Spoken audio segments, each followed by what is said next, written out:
ഇന്ന് ചെസ്റ്റിൻ്റെ വർക്കൗട്ടായിരുന്നു. അങ്ങനെ വർക്കൗട്ടൊക്കെ സ്റ്റാർട്ട് ചെയ്തു. ബൈ ദ ബൈ ഞാൻ ഒരാളെ പരിചയപ്പെടുത്തി തരാം. ഇത് രഞ്ജിത്തിൻ്റെ മോനാണ്. എന്ന് വെച്ചാൽ അവൻ്റെ കല്യാണമൊന്നും കഴിഞ്ഞിട്ടില്ല. വകയിൽ നമ്മൾ പറഞ്ഞു വരുമ്പോഴുള്ള അതൊക്കെ ഉണ്ടല്ലോ, അങ്ങനത്തെ ഒരു മോനാണ്. അങ്ങനെ ചെസ്റ്റിൻ്റെ ഓരോരോ വർക്കൗട്ടൊക്കെ ആയിട്ട് ചെയ്തുകൊണ്ടിരിക്കുകയാണ്. ഇതിൻ്റെ ഇടയ്ക്ക് ഞാൻ നിങ്ങൾക്ക് ഒരു കാര്യം കൂടെ കാണിച്ചു തരാം. ജിമ്മിൽ വന്നിട്ട് രണ്ടാമത്തെ ദിവസം ആവണതേ ഉള്ളൂ. പക്ഷേ അവൻ ജിമ്മിൽ വന്നിട്ട് വേറെ എവിടെയാണ്. ഞാൻ ഗേൾ ഫ്രണ്ട് ആണോ എന്ന് ചോദിച്ചപ്പം അല്ലെന്ന്. ഇനിയും മറ്റേതാണോ മീൻസ് അങ്ങനെയല്ല, അവൻ ബെസ്റ്റ് ആണെന്നാണ് പറഞ്ഞത്.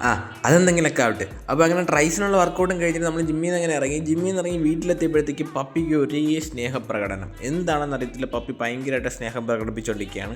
അതൊക്കെ കഴിഞ്ഞിട്ട് നേരെ കുളിച്ച് റെഡിയായി കാപ്പിയൊക്കെ കുടിച്ച് ജോലിക്ക് പോകാനിറങ്ങി. അങ്ങനെ ഓഫീസിലെത്തി കുറേ അധികം വർക്കൊക്കെ ഉണ്ടായിരുന്നു. അതൊക്കെ ഫിനിഷ് ചെയ്തതിന് ശേഷം വീണ്ടും തിരിച്ച് വീട്ടിലെത്തിയപ്പോഴത്തേക്ക് പപ്പിക്ക് വീണ്ടും ഒരു വല്ലാത്തൊരു സ്നേഹപ്രകടനം. എന്താണെന്നൊക്കെ ഞാൻ നോക്കാൻ വേണ്ടി നോക്കിയപ്പോൾ വീടിൻ്റെ കഥ തുറന്നിട്ടില്ല. അപ്പോൾ കഥ തുറന്ന് കൊടുക്കുമ്പോഴത്തേക്ക് വീട്ടിലോട്ട് കയറാൻ വേണ്ടി സാധാരണ ഒരു ത്വരയുള്ളതാണ്. അപ്പോൾ അങ്ങനെ കഥ തുറന്നപ്പോൾ വീട്ടിൻ്റെ അകത്തോട്ടും കയറി. ഇവന് നോർമലി ഉള്ളൊരു സ്വഭാവമുണ്ട്. അപ്പോൾ ഞാൻ അങ്ങനെ വെയിറ്റ് ചെയ്ത് ഞാൻ അവനെ നോക്കിയപ്പോഴത്തേക്ക് അതാണ് മെയിൻ കാരണം. വണ്ടി കൊണ്ടുവച്ചാൽ വണ്ടിയിൽ പോയി പെടുക്കണം. അതങ്ങനെ അവൻ്റെ കാര്യം ഫിനിഷ് ചെയ്തിട്ട് ഞാൻ അവിടെ പോയപ്പോഴത്തേക്ക് പമ്മി ഒന്നും അറിഞ്ഞില്ല, ഞാൻ ഒന്നും അറിഞ്ഞില്ലേ എന്നുള്ള രീതിയിൽ നടന്നു വന്നു. അപ്പോൾ ഇന്നത്തെ ദിവസം ഇന്നത്തെ വിശേഷങ്ങളൊക്കെ ഇത്രയേ ഉള്ളൂ. ഇനി അടുത്തൊരു വീഡിയോ കാണാം.